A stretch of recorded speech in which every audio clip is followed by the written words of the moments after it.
Всем привет! Сегодня мы будем обзор на вот такого трансформер машинку. Смотрите, она вот так трансформируется. Хоп. И теперь это другая машинка, как будто бы. Эту я немножко украсил. У него нерационного режима, к сожалению, нету. Можно ее собрать обратно. Вот такая вот мини-головоломочка. В принципе, машинка качественная. Можно покупать. Ее можно купить в Харькове в Росте. Это был весь обзор. Всем пока. Делать еще такие рубрики. И, кстати, это мой первый длинный ролик.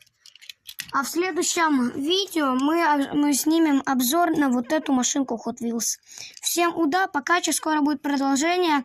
Обзор на мой фотоаппарат из детства. Это было все. Всем пока, до скорой встречи.